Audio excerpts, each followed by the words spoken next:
हाय, मैं सोनाली हूँ। वीडियो शुरू करने से पहले मेरे चैनल सोनाली वॉइस को सब्सक्राइब करें और रेगुलर अपडेट पाने के लिए बगल में दिए गए बेल आइकन को प्रेस करें। मेरा नाम तानिया है। आज मैं आपको अपनी एक ऐसी कहानी सुनाने जा रही हूँ जिसे सुनकर आप भी हैरान रह जाएंगे। ये कहानी मेरे जीवन से जुड़ी है और कभी कभी मुझे भी इस पर यकीन करना मुश्किल हो जाता है, लेकिन जो कुछ मेरे साथ हुआ उसे समझना और सच्चाई को जानना मेरे लिए बेहद जरूरी था। मैं एक साधारण लड़की थी, लेकिन मेरी किस्मत थोड़ी अलग थी। मैं अपने माता पिता की इकलौती बेटी हूँ। मेरी शादी की उम्र हो चुकी थी और मेरे माता पिता ने मेरे लिए रिश्ते तलाशने शुरू कर दिए थे। एक दिन मैं अपनी सहेली प्रिया के घर गई हुई थी। वहीं मेरी माँ मुझे घर में ढूंढती फिर रही थी। जैसे ही उन्हें पता चला कि मैं प्रिया के घर पर हूँ, वो वहां पहुंची और मुझसे बोली, तुम यहाँ बैठी हो, चलो जल्दी घर चलो। तुम्हें देखने के लिए रिश्ता आया है। और तुम्हारा फोन क्यों बंद है? हम कब से तुम्हें कॉल कर रहे हैं। मैंने माँ को समझाया, मेरा फोन बंद हो गया होगा, शायद बैटरी खत्म हो गई है। इसके बाद मैं घर जाने के लिए तैयार हो गई। प्रिया ने भी मेरे साथ चलने का फैसला किया। घर पहुंचकर मैंने जल्दी जल्दी थोड़ा मेकअप किया और चाय की ट्रे लेकर लड़के वालों के सामने चली गई। लड़के वालों ने मुझे देखकर कहा, बहुत प्यारी लड़की है, हमें ऐसी ही बहू चाहिए। मुझे पता चला कि लड़के के माता पिता नहीं हैं और देखने के लिए उसकी 2 बहनें आई थीं। दोनों बहनें शादीशुदा थीं और अपने अपने घरों में रहती थीं। वे अपने छोटे भाई के लिए एक अच्छी लड़की तलाश रही थीं।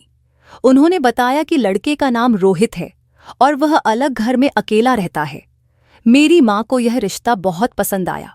लड़का सांवले रंग का था, लेकिन पढ़ा लिखा और अच्छा इंसान था। बहनों ने यह शर्त रखी कि शादी जल्दी होनी चाहिए। मेरी माँ ने कहा, रिश्ता हाथ से निकल जाएगा।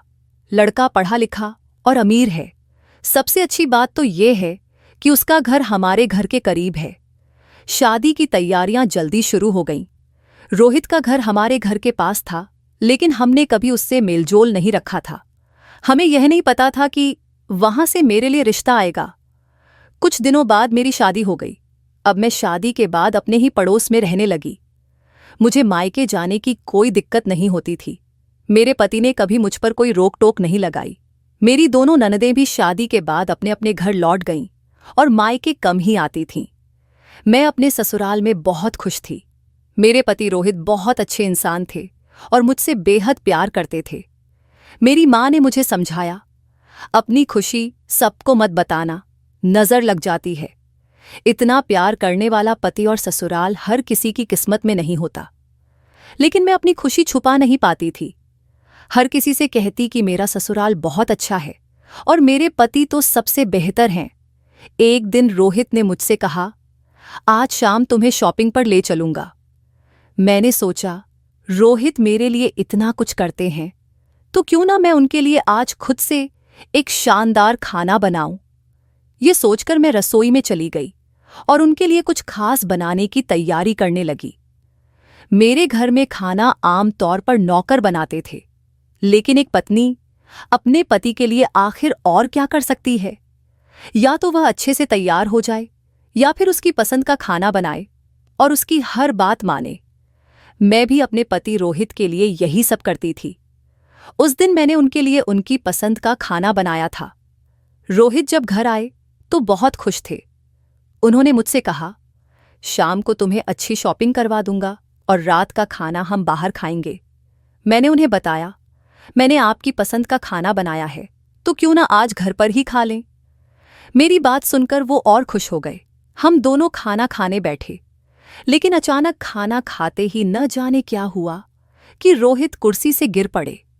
पहले मुझे लगा कि वो मजाक कर रहे हैं या एक्टिंग कर रहे हैं, लेकिन जब मैंने उन्हें छूकर देखा तो वो बेहोश हो चुके थे। मेरा दिल घबरा गया। मैंने उन्हें उठाने की बहुत कोशिश की, लेकिन वो होश में नहीं आए। मैं जल्दी से एम्बुलेंस बुलाकर उन्हें हॉस्पिटल ले गई। वहां डॉक्टर से मिलते ही मैंने कहा, पता नहीं इन्हें अचानक क्या हो गया है। वो ठीक थे, लेकिन खाना खाते खाते बेहोश हो गए। डॉक्टर ने रोहित को देखा और मुझसे कहा, आपके पति को हार्ट अटैक आया है, उनकी हालत नाजुक है। यह सुनकर मेरी दुनिया जैसे थम गई। डॉक्टर ने कहा, आप उनसे मिल सकती हैं। वैसे हम ऐसे मरीज से किसी को मिलने नहीं देते, लेकिन आपके पति मेरे भाई के दोस्त हैं, इसलिए आपको इजाजत दे रहा हूं। मैं रोहित के पास गई, लेकिन तब तक बहुत देर हो चुकी थी। रोहित अब इस दुनिया में नहीं रहे थे। यह देखकर मैं टूट गई। मैं उनके पास बैठकर फूट फूट कर रोने लगी। मेरी हालत बुरी हो गई थी। रोहित का अंतिम संस्कार करने के बाद मेरे माँ बाप कुछ दिन मेरे साथ ही रहे। एक रात मैं अपने कमरे में रोते रोते सो गई। उस रात मैंने रोहित को अपने सपने में देखा। वह मेरे पास आए, मेरे सर पर हाथ रखा और बोले, तुम्हें रोने की जरूरत नहीं है, मैं तुम्हें ऐसे नहीं देख सकता। तुम खुश रहो जैसे पहले रहती थीं। तुम्हें मायके में रहने की जरूरत नहीं, तुम हमारे घर जाकर रहो, वहां रहकर खुश रहो, सब ठीक हो जाएगा। मैंने रोहित से कहा, तुम्हारे बिना कुछ भी ठीक नहीं होगा, मैं तुम्हारे बिना नहीं रह सकती। हमारी शादी को सिर्फ 3 महीने हुए थे और तुम मुझे छोड़कर चले गए। मैं कैसे अकेले जिंदगी गुजारूंगी? रोहित ने कहा, मैं तुम्हें छोड़कर नहीं गया हूं, मैं हमेशा तुम्हारे साथ हूं। जब भी मुझसे मिलना हो तो हमारे घर आ जाना, मैं हमेशा वहीं तुम्हारे साथ रहूंगा। अचानक मेरी नींद खुल गई। मैंने चारों तरफ देखा, लेकिन कोई नहीं था। मुझे महसूस हुआ कि वह एक सपना था, लेकिन यह सपना मेरे दिल को थोड़ा सुकून दे गया। 15 दिन बीत गए थे। इस दौरान मेरी सहेली प्रिया मुझसे मिलने कई बार आई। वह मुझे दिलासा देती, समझाती कि मैं ज्यादा न रोऊं, वरना मेरी तबीयत खराब हो जाएगी। मैंने रोहित के सपने के बारे में केवल प्रिया को बताया। उसने कहा, शायद यह तुम्हारा दिमाग है जो तुम्हें दिलासा दे रहा है, सपने सच नहीं होते। लेकिन मेरे लिए वह सपना बहुत खास था। ऐसा लगा जैसे मैं आखिरी बार अपने पति से मिली हूं। कुछ दिन बाद मैंने अपने माँ बाप से कहा कि मैं अपनी ससुराल वापस जाना चाहती हूं। मैंने कहा, मुझे वहीं रहना है, मुझे सुकून वहीं मिलेगा। मेरी माँ ने मुझसे कहा, तुम अकेली वहां कैसे रहोगी? मैंने जवाब दिया, घर पास में ही है, अगर कोई परेशानी होगी तो मैं यहां आ जाऊंगी। मेरे पिता ने कहा, अगर यही इसे सुकून देता है तो इसे जाने दो, कुछ दिन में नॉर्मल हो जाएगी और फिर वापस आ जाएगी। लेकिन उनकी यह बात सुनकर मैं दुखी हो गई। उन्हें लगता था कि मैं पागलों की तरह व्यवहार कर रही हूं। आखिरकार मेरे माता पिता ने मुझे वहां रहने की इजाजत दे दी। मैं अपने पति के घर रहने के लिए चली गई। मुझे यकीन था कि वहां जाकर मैं रोहित की यादों के साथ सुकून पा सकूंगी। वैसे भी मेरा घर ज्यादा दूर नहीं था। मैं रात को अपने कमरे में आई, वही कमरा जहां मैं और मेरे पति रोहित साथ रहते थे। मैंने बिस्तर को उसी तरह से सेट किया जैसे रोज रात को सोने से पहले किया करती थी। सब कुछ पहले जैसा करने की कोशिश करते हुए मैं अपनी जगह पर जाकर लेट गई। मेरे दिमाग में बस रोहित के साथ बिताए पल घूम रहे थे और मेरी आंखों से आंसू थमने का नाम नहीं ले रहे थे। तभी अचानक कुछ ऐसा हुआ जिसने मेरे होश उड़ा दिए। मैं लाइट बंद करके लेटी हुई थी जब मुझे ऐसा महसूस हुआ जैसे रोहित की जगह पर कोई आकर लेट गया हो। मेरा दिल तेजी से धड़कने लगा, मैं कांपने लगी और मेरे अंदर पलटकर देखने की हिम्मत नहीं थी। मुझे लगा जैसे बिस्तर का एक कोना किसी के वजन से दब गया हो। मेरे मन में डर और उम्मीद दोनों एक साथ थे। शायद रोहित ही हैं जो मुझसे मिलने आए हैं। मैंने उनकी सांसों की आवाज सुनी, उनकी खुशबू महसूस की। मैं पूरी तरह से डरी हुई थी, लेकिन फिर भी मुझे अजीब सा सुकून महसूस हो रहा था। मैंने अपनी आंखें बंद कर लीं और सोने की कोशिश करने लगी। सुबह उठी तो मैंने देखा कि बिस्तर के उस हिस्से पर सिलवटें थीं जहां मैंने महसूस किया था कि रोहित लेटे हुए हैं। यह देखकर मेरे दिल को यकीन हो गया कि वो रात को सच में आए थे। मुझे उनका सपना याद आया जिसमें उन्होंने कहा था कि वो हमेशा मेरे साथ रहेंगे, लेकिन केवल इस घर में। अगले दिन मैं अपनी माँ के घर गई। माँ ने कहा कि बारिश तेज हो रही है तो रात को वहीं रुक जाओ। मैं मायके में रुक गई, लेकिन वहां ऐसा कुछ भी महसूस नहीं हुआ। कोई सपना नहीं, कोई एहसास नहीं। मुझे यकीन हो गया कि रोहित बस अपने घर में ही आते हैं। मैंने फैसला कर लिया कि अब मुझे अपने घर में ही रहना है। अगली रात मैं अपने घर वापस आ गई। रात होते ही फिर वही एहसास हुआ। मुझे लगा कि रोहित मेरे पास है। इस बार मैं इतनी गहरी नींद में सो गई कि मुझे कुछ भी पता नहीं चला। सुबह उठी तो मेरा मन हल्का था। ऐसा महसूस हुआ जैसे सब कुछ पहले जैसा सामान्य हो गया हो। मुझे लगा जैसे रोहित घर में ही हैं, जैसे वो बस ऑफिस गए हों और मुझे घर के काम निपटाने हों। रोज रात को सोते समय मुझे लगता कि कोई मेरे पास है। एक दिन मैंने हिम्मत करके करवट बदली और देखा, लेकिन वहां कोई नहीं था। मैंने समझ लिया कि रोहित नहीं चाहते कि मैं उन्हें देखूं। मुझे बस उनका एहसास करना था और मेरे लिए यही काफी था। मेरी सहेली प्रिया मुझसे मिलने आई। उसने कहा, तुम अब पहले से बेहतर लग रही हो। ईश्वर सब्र दे ही देता है, लेकिन तुम्हारी उम्र अभी कुछ भी नहीं है। तुम्हारी शादी को सिर्फ 3 महीने हुए थे। तुम्हें किसी और के बारे में सोचना चाहिए। तुम्हारे पास कोई औलाद भी नहीं है, और अगर किसी और मोहल्ले में तुम्हारी शादी हो जाए तो किसी को पता भी नहीं चलेगा। मैंने गुस्से में कहा, मुझसे इस तरह की बातें मत करो। मैं अपनी जिंदगी में खुश हूं। जो जैसा है उसे वैसा ही रहने दो। प्रिया ने समझाया, अकेले जिंदगी नहीं चलती, खासकर एक औरत के लिए। लेकिन मैं अपनी बात पर अड़ी रही। मुझे अब रोज रात को अजीब अजीब सपने आते। वो सपने अक्सर रोहित के साथ बिताए लम्हों से जुड़े होते। मुझे हर रात महसूस होता कि रोहित मेरे साथ हैं। यह एहसास मेरे दिल को सुकून देता। लेकिन जब मैं मायके जाती तो ऐसा कुछ भी नहीं होता। मेरी माँ मेरी बदलती हालत से परेशान हो गई थी। मैं कभी कभी खुद से बातें करती या अचानक मुस्कुराने लगती। माँ ने कहा, तुम्हें अकेला नहीं रहना चाहिए। तुम्हारे डैड भी गुस्सा कर रहे हैं। अब हम तुम्हारी दूसरी शादी कर देंगे। मैंने दृढ़ता से कहा, मैं दूसरी शादी नहीं करूंगी। आप लोग यह बात अपने दिमाग से निकाल दीजिए। पहली बार आपकी मर्जी से शादी की थी, लेकिन अब मैं फिर से इस दर्द से नहीं गुजरना चाहती। मेरी बात सुनकर माँ पापा और ज्यादा परेशान हो गए। उन्होंने प्रिया से मुझे समझाने की जिम्मेदारी दी। एक दिन प्रिया मुझे अपने घर ले गई। वहां किसी फंक्शन में मैं गई थी। वहां मैंने उसी डॉक्टर को देखा जिसने रोहित का इलाज किया था। मैंने प्रिया से पूछा, ये यहाँ क्या कर रहा है? उसने बताया, ये मेरा दोस्त है, मेरे साथ पढ़ा है, अब ये यहीं काम करता है और मेरे घर आता जाता रहता है। मैंने कहा, ये वही डॉक्टर है जिसके हाथों में रोहित ने अपनी आखिरी सांस ली थी।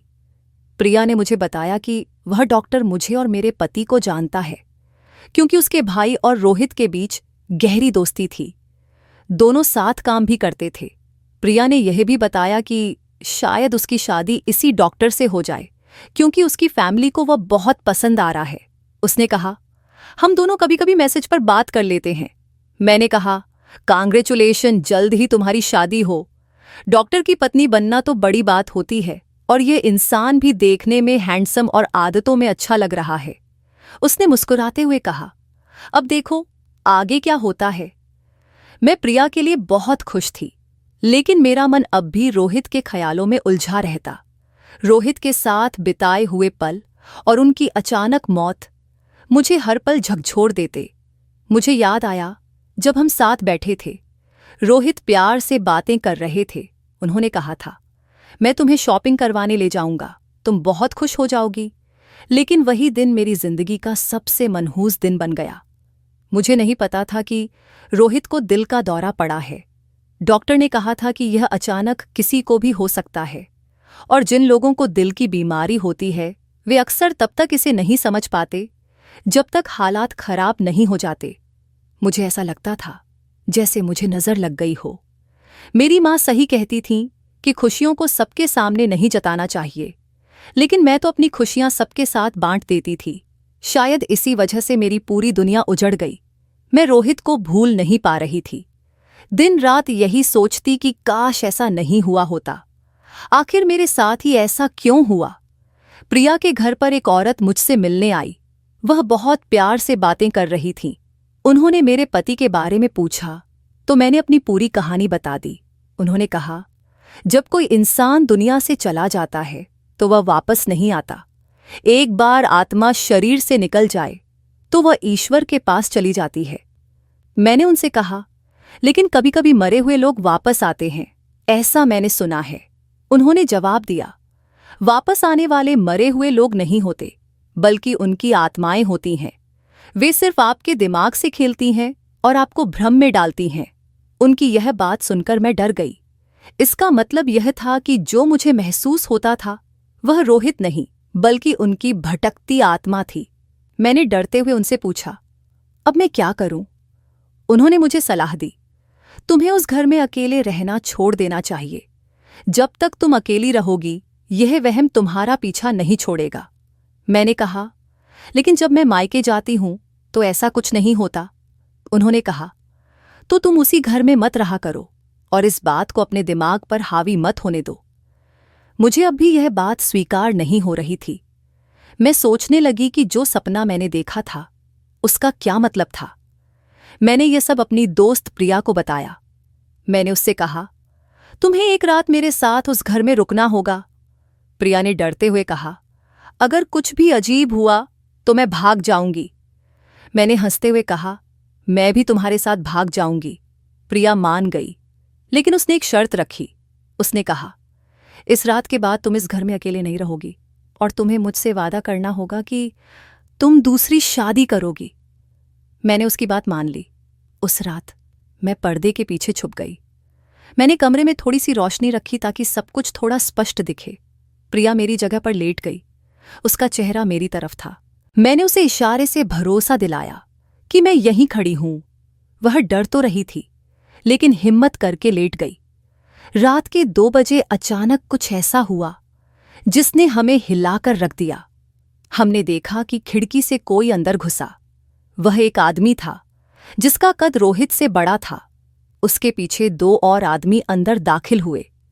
उनमें से एक आदमी कमरे के एक कोने में खड़ा हो गया, जबकि पहले वाले आदमी ने प्रिया के चेहरे के पास कोई दवा लगाई। मैंने तुरंत चीखना चिल्लाना शुरू कर दिया। वे लोग घबरा गए। मैंने तुरंत लाइट ऑन कर दी। लेकिन सबसे ज्यादा हैरानी मेरी दोस्त को हुई, क्योंकि उस कमरे में जो शख्स खड़ा था वह उसका मंगेतर था, वही डॉक्टर जिसके हाथों में मेरे पति ने आखिरी सांस ली थी। उसके साथ 2 और लोग भी थे। मैंने तुरंत पास पड़े एक डंडे को उठा लिया और कहा, अगर तुम लोगों ने आगे बढ़ने की कोशिश की तो मैं तुम लोगों की जान ले लूंगी।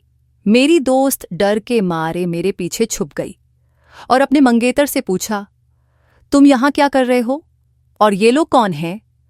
डॉक्टर ने उन दोनों को वहां से भगा दिया और कहा, सुनो, मैं सब कुछ बता दूंगा।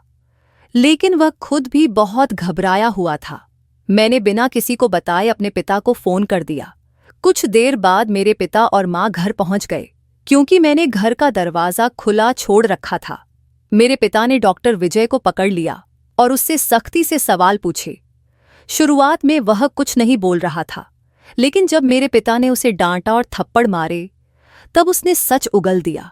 उसने कहा, मुझे पता था कि यह लड़की इस घर में अकेली रहती है और उसकी मानसिक स्थिति ठीक नहीं है, इसीलिए मैं रात के समय यहां आता था। मैं उसे क्लोरोफॉर्म सुंघाकर बेहोश कर देता और फिर मेरे कुछ दोस्त भी यहां आ जाते। वह यह समझती थी कि उसके पति की आत्मा आई है, जबकि ऐसा कुछ नहीं था। उसने यह भी कहा, एक बार उसने मुझे पलटकर देखा भी था, लेकिन मैं जल्दी से छिप गया, इसलिए उसे शक नहीं हुआ। मेरे पिता ने गुस्से में उसके मुंह पर थप्पड़ जड़ा, लेकिन मैं सोच में पड़ गई कि उसे यह सब कैसे पता चला कि मैं अपने पति की आत्मा के बारे में ऐसा सोचती हूं। मैंने उससे यह सवाल किया तो उसने प्रिया की तरफ देखा और सिर झुका लिया। प्रिया ने कहा, मैंने तुमसे यह बात फोन पर शेयर की थी, लेकिन मुझे नहीं पता था कि वह इसका ऐसा फायदा उठाएगा। उसने बताया, मैंने सिर्फ इतना कहा था कि मेरी दोस्त बहुत परेशान है। उसे अजीब अजीब सपने आते हैं और वह समझती है कि उसके पति की आत्मा उससे मिलने आती है। मैंने यह सब उसे बस प्रार्थना करने के लिए कहा था। मुझे नहीं पता था कि वह इतना घटिया इंसान निकलेगा। यह सुनकर मैं अपना सिर पकड़कर बेहोश हो गई। मेरे पिता ने तुरंत डॉक्टर को पुलिस के हवाले कर दिया। प्रिया ने उससे सारे रिश्ते खत्म कर दिए। इसके बाद मेरी जिंदगी फिर से एक बड़े सदमे में चली गई। मैंने महसूस किया कि यह मेरी ही गलती थी।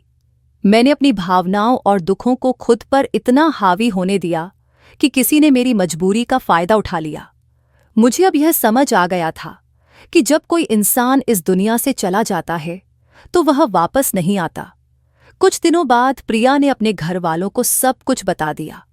इस घटना के बाद उस डॉक्टर की पूरे शहर में बदनामी हुई। उसकी नौकरी चली गई। वह जमानत पर रिहा तो हो गया, लेकिन उसे कोई नौकरी नहीं मिली। मैं हैरान थी कि वह एक डॉक्टर होकर इतनी घटिया हरकत कर सकता है। उसने पहली बार जब मुझे देखा था, तभी से वह मुझे ऐसे देखता था जैसे मुझ पर मोहित हो गया हो। मैंने अपने पति का घर बेच दिया और अपने माता पिता के साथ रहने लगी। फिलहाल मैं किसी से शादी करने के बारे में नहीं सोच रही हूं। मैं अपने जीवन को एक नई दिशा देना चाहती हूं। मैंने फैसला किया कि मैं नौकरी करूंगी और अपनी जिंदगी में आगे बढ़ूंगी।